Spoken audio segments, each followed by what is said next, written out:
Viewers welcome back from program. So viewers गलबात करन जा रहे हैं कि प्रेजिडेंट ट्रंप ਅਤੇ ईरान ਦੇ ਪ੍ਰੈਜ਼ੀਡੈਂਟ ਨੇ ਅਮਰੀਕਾ ਈਰਾਨ ਡੀਲ ਤੇ ਦਸਤਖਤ ਕਰ ਦਿੱਤੇ ਹਨ। ਇਸ ਦਾ ਇਜ਼ਰਾਈਲ ਪੱਖੀ ਰਿਪਬਲਿਕਨਾਂ ਵੱਲੋਂ ਤਿੱਖਾ ਵਿਰੋਧ ਕੀਤਾ ਗਿਆ ਹੈ। ਪ੍ਰੈਜ਼ੀਡੈਂਟ ਟਰੰਪ ਨੇ ਆਲੋਚਨਾ ਕਰਨ ਵਾਲਿਆਂ ਨੂੰ ਮੂਰਖ ਦੱਸਦਿਆਂ ਪੂਰੀ ਤਰ੍ਹਾਂ ਟਿਕਾਣੇ ਲਾਇਆ ਹੈ। ਸੋ ਇਸ ਬਾਰੇ ਆਪਾਂ ਗੱਲਬਾਤ ਕਰਨ ਜਾ ਰਹੇ ਹਾਂ। ਸੋ ਅਸੀਂ ਚਾਹਾਂਗੇ ਕਿ ਤੁਸੀਂ ਇਸੇ ਤਰ੍ਹਾਂ ਬਣੇ ਰਹਿਣਾ। ਦੇਖਣ ਸੁਣ ਲਈ ਜਾਂ ਲਿਖਣ ਲਈ ਤੁਹਾਡਾ ਸਭ ਦਾ ਬਹੁਤ ਬਹੁਤ ਧੰਨਵਾਦ।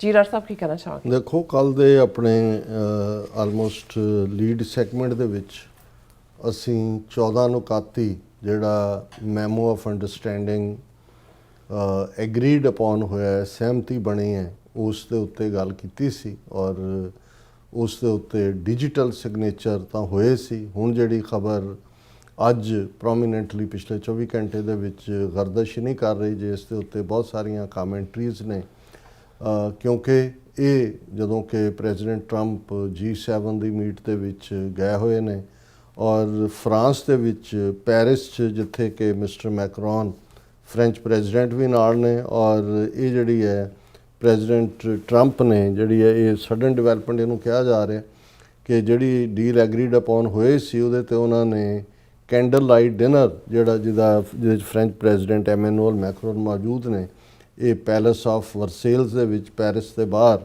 ਉੱਥੇ ਉਹਨਾਂ ਨੇ ਕਾਲੀ ਸਿਆਹੀ ਦੇ ਨਾਲ ਜਿਹੜੇ ਨੇ ਪ੍ਰੈਜ਼ੀਡੈਂਟ ਟਰੰਪ ਨੇ ਆਪਣੇ ਦਸਤਖਤ ਕੀਤੇ ਨੇ ਮੈਮੋ ਆਫ ਅੰਡਰਸਟੈਂਡਿੰਗ ਦੇ ਵਿੱਚ। ਔਰ ਇਸੇ ਤਰ੍ਹਾਂ ਈਰਾਨ ਦੇ ਪ੍ਰੈਜ਼ੀਡੈਂਟ ਮਸੂਦ ਪੈਜ਼ੇਸ਼ਕਿਆਨ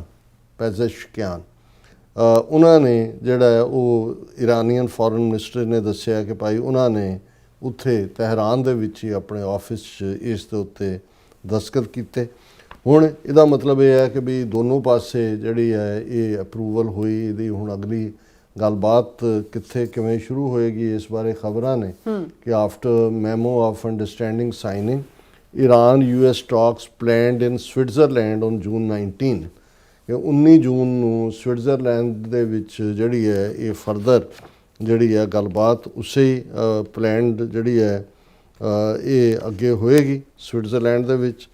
ਔਰ ਇਸ ਦੇ ਵਿੱਚ ਇਹ ਤਹਿਰਾਨ ਔਰ ਵਾਸ਼ਿੰਗਟਨ ਔਰ ਸਵਿਸ ਗੌਰਮੈਂਟ ਇਹ ਤਿੰਨੋਂ ਹੀ ਸੋਰਸਿਸ ਨੇ ਕਿਹਾ ਕਿ ਵੀ ਅਜੇ ਕਿਉਂਕਿ ਇੱਕ ਫੀਅਰ ਜਿਹੜਾ ਹੈ ਇਕੱਲਾ ਇਰਾਨੀਅਨਸ ਨੂੰ ਨਹੀਂ ਹੈ, ਮੀਡੀਏਟਰਸ ਨੂੰ ਵੀ ਹੈ, ਜਿਹਦੇ 'ਚ ਪਾਕਿਸਤਾਨ, ਕਤਾਰ, ਸਾਊਦੀ ਅਰੇਬੀਆ, ਤੁਰਕੀ ਹੈ ਕਿ ਇਸ ਡੀਲ ਦੇ ਵਿੱਚ ਜਾਂ ਮੈਮੋ ਆਫ ਅੰਡਰਸਟੈਂਡਿੰਗ ਦੇ ਵਿੱਚ ਜਿਹੜਾ ਸਪੋਇਲਰ ਹੈ ਜਾਂ ਜਿਸ ਨੇ ਕੋਈ ਨਾ ਕੋਈ ਸਾਜ਼ਿਸ਼ ਕਰਨੀ ਹੈ ਉਹ ਇਜ਼ਰਾਈਲ ਹੈ। ਔਰ ਇਹ ਫੀਅਰ ਹੈ ਕਿ ਇਹ ਨਾ ਹੋਏ ਕਿ ਵੀ ਇਹ ਇਰਾਨੀ ਡੈਲੀਗੇਸ਼ਨ ਦਾ ਜਿਹੜਾ ਉਹ ਉਹਨਾਂ ਨੂੰ ਐਲੀਮੀਨੇਟ ਹੀ ਕਰ ਦੇਣ, ਉਹਨਾਂ ਦੀ ਅਸੈਸੀਨੇਸ਼ਨ ਕਰਨ। ਔਰ ਇਹੀ ਕਾਰਨ ਸੀ ਕਿ ਪਹਿਲਾਂ ਮੁੱਢਲੇ ਤੌਰ ਦੇ ਉੱਤੇ ਇਸਲਾਮਾਬਾਦ ਦੇ ਵਿੱਚ ਹੀ ਇਹ ਮੈਮੋ ਆਫ ਅੰਡਰਸਟੈਂਡਿੰਗ ਦੇ ਉੱਤੇ ਦਸਤਖਤ ਹੋਣੇ ਸੀ, ਵੈਨਿਊ ਬਦਲਿਆ ਗਿਆ। ਇਸ ਕੋਈ ਜਿਹੜੀ ਇੰਟੈਲੀਜੈਂਸ ਰਿਪੋਰਟ ਸੀ ਫਿਰ ਜਿਨੇਵਾ ਦੇ ਵਿੱਚ ਸਵਿਟਜ਼ਰਲੈਂਡ 'ਚ ਹੋਣ ਦਾ ਸੀ, ਜਿਵੇਂ ਸੀ ਕਿ ਈਵਨ ਪਾਕਿਸਤਾਨ ਦੇ ਹਾਇਰ ਅਪਸ ਨੇ ਉਹਨਾਂ ਦੇ ਓਵਰਨਾਈਟ ਐਮਰਜੈਂਸੀ ਵੀਜ਼ੇ ਵੀ ਲੱਗੇ, ਪਰ ਇਹ ਵੀ ਪਲਾਨ ਲੀਕ ਹੋਈ। ਉਹਨਾਂ ਨੂੰ ਲੱਗਾ ਵੀ ਇਹ ਹੁਣ ਅਜੇ ਕਿਉਂਕਿ ਫਿਰ ਡਿਜੀਟਲ ਸਿਗਨੇਚਰ ਹੋਏ ਔਰ ਹੁਣ ਫਰਾਂਸ ਪੈਰਿਸ ਦੇ ਵਿੱਚ ਬੈਠੇ ਆ ਪ੍ਰੈਜ਼ੀਡੈਂਟ ਟਰੰਪ ਨੇ ਅਲੋਂਗ ਸਾਈਡ ਫ੍ਰੈਂਚ ਪ੍ਰੈਜ਼ੀਡੈਂਟ ਦੇ ਔਰ ਉਧਰ ਈਰਾਨ ਦੇ ਪ੍ਰੈਜ਼ੀਡੈਂਟ ਨੇ ਕੀਤੇ ਨੇ। ਔਰ ਅਜੇ ਵੀ ਜਿਹੜੀ ਹੈ ਇਹ ਉਹਨਾਂ ਨੇ ਇਸ ਨੂੰ ਸਸਪੈਂਸ ਰੱਖਿਆ ਹੋਇਆ ਹੈ ਕਿ ਵੀ ਇਹ ਸਵਿਟਜ਼ਰਲੈਂਡ ਦੀ ਇਹੀ ਬਰਗਨਰਕ ਸਟਾਕ ਜਿੱਥੇ ਇਨੀਸ਼ੀਅਲ ਨੈਗੋਸ਼ੀਏਸ਼ਨਸ ਤੋਂ ਬਾਅਦ ਇਹ ਹੋਇਆ, ਇਸ ਬਾਰੇ ਅਜੇ ਉਹ ਡੀਟੇਲ ਇਨਫੋਰਮੇਸ਼ਨ ਨਹੀਂ ਹੈ ਕਿ ਡੀਟੇਲ ਦਾ ਮਤਲਬ ਇਹ ਹੈ ਕਿ ਵੀ ਇਹ ਤਾਂ ਮੈਮੋ ਆਫ ਅੰਡਰਸਟੈਂਡਿੰਗ ਹੈ, ਦਸਤਖਤ ਹੋ ਗਏ, ਉਸ ਦੀ ਰੈਕਗਨੀਸ਼ਨ ਹੋ ਗਈ, ਪਰ ਹੁਣ ਦੇਖਣ ਵਾਲਾ ਇਹ ਹੋਏਗਾ ਕਿ ਭਾਈ ਇਸ ਨੂੰ ਇੰਪਲੀਮੈਂਟ ਕਰਨ 'ਚ ਕਿਉਂਕਿ 60 ਦਿਨ ਦਾ ਵਕਤ ਹੈ, 2 ਮਹੀਨੇ ਦਾ, ਉਹਦੇ ਨੁਕਤੇ ਅਸੀਂ ਡਿਸਕਸ ਕੀਤੇ ਹੋਏ ਨੇ, ਮੈਂ ਰਿਪੀਟ ਨਹੀਂ ਕਰਾਂਗਾ। ਪਰ ਜਿਹੜਾ ਉਹਦਾ ਲੁਬੇ ਲਬਾਬ ਇਹੀ ਹੈ ਕਿ ਆਲਰੇਡੀ ਅੱਜ ਜਦੋਂ ਅਸੀਂ ਗੱਲਬਾਤ ਕਰ ਰਹੇ ਹਾਂ ਅਮਰੀਕਾ ਨੇ ਜਿਹੜਾ ਬਲੌਕੇਡ ਸੀ ਇਰਾਨੀਅਨ ਉਸ ਸਟੇਟ ਆਫ ਹਾਰਮੂਜ਼ ਤੋਂ ਭਾਵੇਂ 500 ਕਿਲੋਮੀਟਰ ਦੂਰ, ਮੀਲ ਹੀ ਦੂਰ ਸੀ, ਲੇਕਿਨ ਉਹ ਕੋਈ ਆ ਨਹੀਂ ਸੀ ਸਕਦਾ ਜਾਂ ਐਂਟਰ। ਔਰ ਇਹ ਵੀ ਕਲੀਅਰੈਂਸ ਆਈ ਹੈ ਵੀ ਇੰਨੇ ਜਹਾਜ਼ ਉੱਥੋਂ ਨਿਕਲੇ ਨੇ। ਹਾਲਾਂਕਿ ਬਹੁਤ ਸਾਰੀਆਂ ਟੈਕਨੀਕੈਲਿਟੀਜ਼ ਕਿਉਂਕਿ ਈਰਾਨ ਨੇ ਸਟੇਟ ਆਫ ਹਾਰਮੂਜ਼ ਦੇ ਵਿੱਚ ਮਾਈਨਸ ਵਗੈਰਾ ਵਿਛਾਈਆਂ ਹੋਈਆਂ, ਉਹਨਾਂ ਦੀ ਕਲੀਅਰੈਂਸ ਕਿਵੇਂ ਹੁੰਦੀ ਹੈ, ਕੀ ਹੈ। ਔਰ ਇਹ ਜਿਹੜੀ ਹੈ ਇਸ ਨੂੰ ਆਪੋ ਆਪਣੇ ਤਰੀਕੇ ਦੇ ਨਾਲ ਇੰਟਰਪ੍ਰੇਟ ਕੀਤਾ ਜਾ ਰਿਹਾ ਹੈ।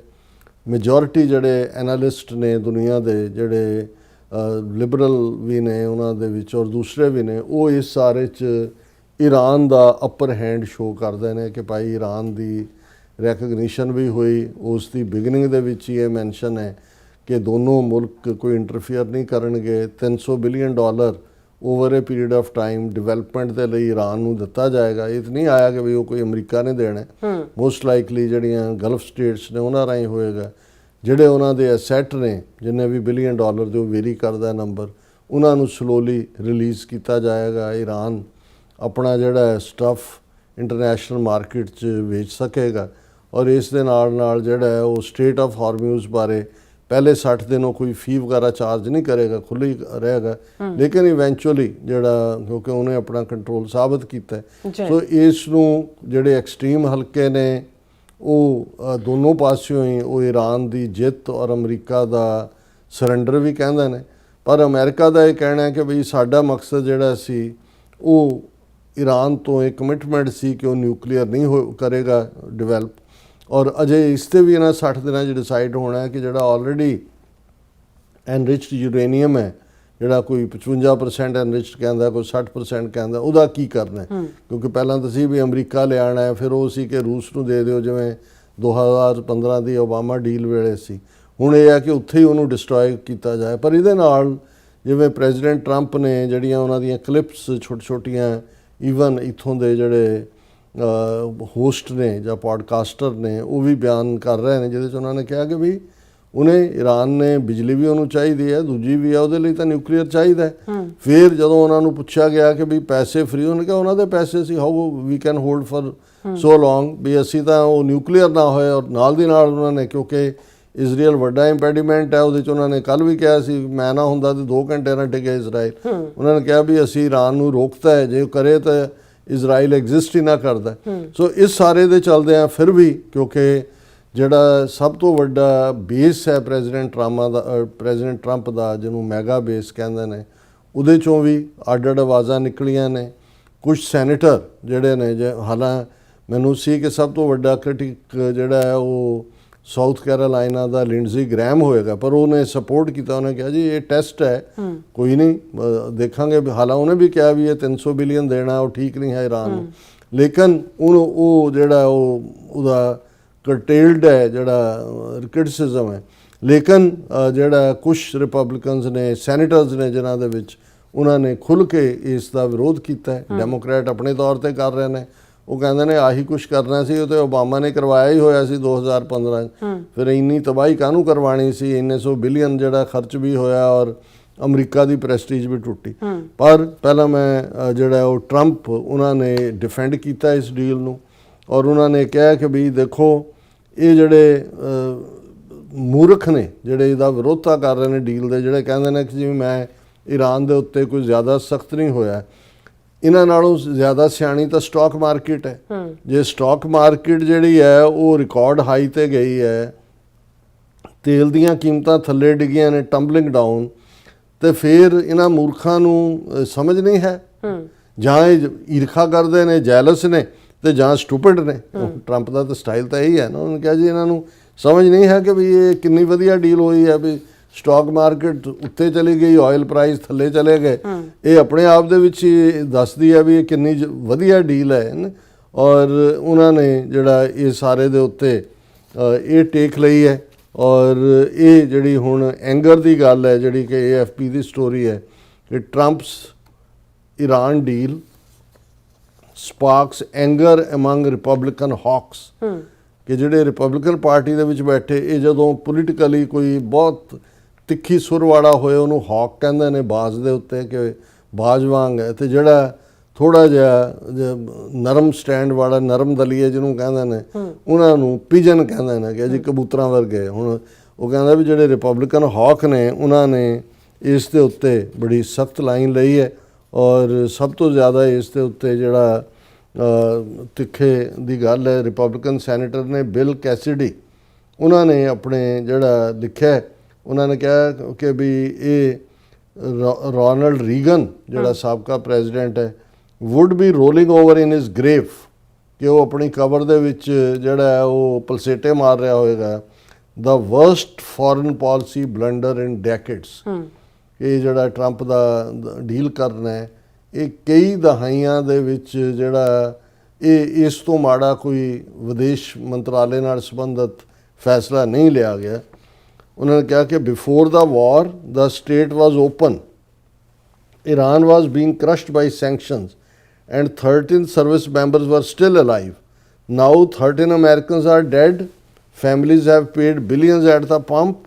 Sanctions will be lifted and the bombing has stopped. ਉਹਨਾਂ ਕਿਹਾ ਜੀ ਇਹ ਜੰਗ ਕਾਹਨੂੰ ਕਰਨੀ ਸੀ, ਇੰਨੇ ਮਰਵਾਏ, ਇੰਨਾ ਇਹ ਹੋਇਆ, ਔਰ ਇਹ ਜਿਹੜਾ ਇਹ ਤਾਂ ਵਰਸਟ ਫੋਰਨ ਪਾਲਿਸੀ ਦਾ ਡਿਸੀਜਨ ਹੈ ਕਈ ਦਹਾਕਿਆਂ ਦੇ ਵਿੱਚ। ਫਿਰ ਇਸ ਦੇ ਨਾਲ ਜਿਹੜੇ ਨੇ ਥ੍ਰੈਟ ਟੂ ਅਮਰੀਕਾ, ਪਰ ਪ੍ਰੈਜ਼ੀਡੈਂਟ ਟਰੰਪ ਨੇ ਸਿੱਧੇ ਕਿਹਾ ਕਿ ਭਾਈ ਅਸੀਂ ਜਿਹੜਾ ਈਰਾਨ ਨੂੰ ਨਿਊਕਲੀਅਰ ਨਹੀਂ ਬਣਾਉਣ ਦੇਣਾ, ਉਹਦੇ ਤੋਂ ਕਮਿਟਮੈਂਟ ਲਈ ਹੈ, ਔਰ ਅਸੀਂ ਇਹਦੇ ਨਾਲ ਮਿਡਲ ਈਸਟ ਨੂੰ ਸੇਵ ਕੀਤਾ ਹੈ।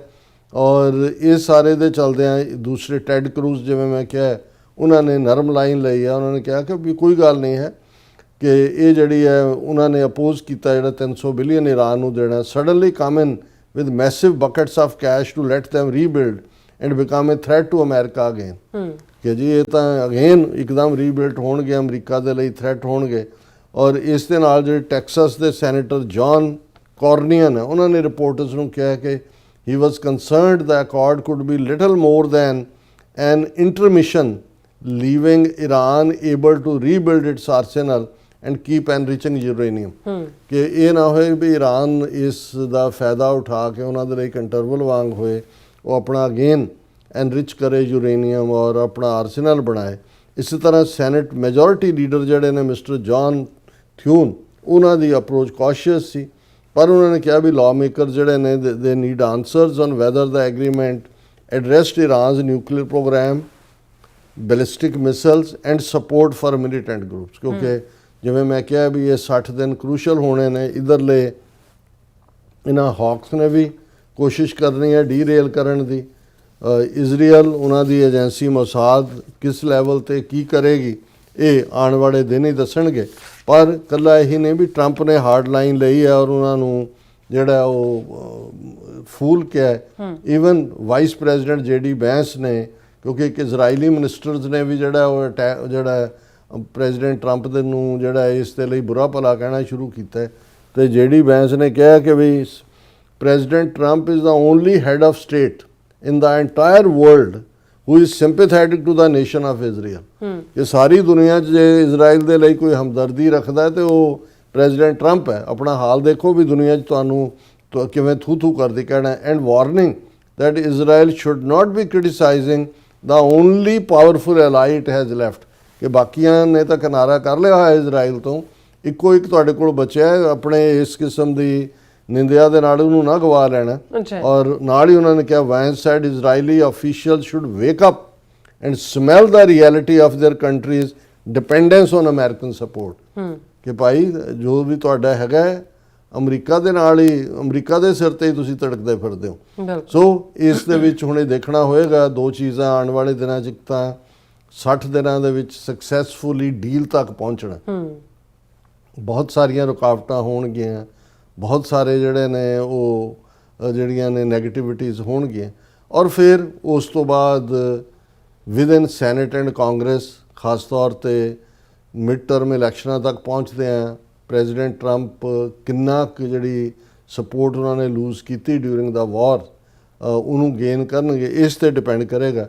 ਪਰ ਅਸੀਂ ਸਮਝਦੇ ਹਾਂ ਕਿ ਪ੍ਰੈਜ਼ੀਡੈਂਟ ਟਰੰਪ ਨੇ ਬੇਸ਼ੱਕ ਇਨੀਸ਼ੀਅਲੀ ਇਜ਼ਰਾਈਲ ਜਾਂ ਮੋਸਾਦ ਘੇਰ ਕੇ ਲੈ ਗਈ ਹਮਲਾ ਕਰਾਉਣ ਦੇ ਲਈ, ਪਰ ਪ੍ਰੈਜ਼ੀਡੈਂਟ ਟਰੰਪ ਨੂੰ ਇਹ ਸਮਝ ਆ ਗਈ ਔਰ ਉਹਨਾਂ ਨੇ ਸਟੈਂਡ ਲੈ ਲਿਆ ਕਿ ਇਜ਼ਰਾਈਲ ਹੁਣ ਕਿਸ ਹੱਦ ਤੱਕ ਜਾਣਗੇ। ਉਹਨਾਂ ਦੀ ਮੋਸਾਦ ਕੁਝ ਵੀ ਕਰਨ ਦੇ ਸਮਰੱਥ ਰੱਖਦੀ ਹੈ, ਪਰ ਇਹ ਕ੍ਰੈਡਿਟ ਜਾਂਦਾ ਪ੍ਰੈਜ਼ੀਡੈਂਟ ਟਰੰਪ ਨੂੰ ਕਿ ਉਹਨਾਂ ਨੇ finally he has put his foot down ਔਰ ਉਹਨਾਂ ਨੇ ਕਿਹਾ ਵੀ ਇਨਫ ਇਜ਼ ਇਨਫ ਔਰ ਮੈਂ ਉਹੀ ਕਰਾਂਗਾ ਜੋ ਮੇਰੇ ਮੁਲਕ ਦੇ ਫਾਇਦੇ ਲਈ ਹੈ। ਬਿਲਕੁਲ ਡਾਕਟਰ ਸਾਹਿਬ, ਤੁਹਾਡਾ ਬਹੁਤ ਬਹੁਤ ਧੰਨਵਾਦ। ਸਾਥ ਲੈਣ ਬ੍ਰੇਕ ਵੀਅਰਸ ਤੁਸੀਂ ਇਸੇ ਤਰ੍ਹਾਂ ਬਣੇ ਰਹਿਣਾ, ਮਿਲਦੇ ਆ ਛੋਟੇ ਜਿਹੇ ਵਕਫੇ ਤੋਂ ਬਾਅਦ।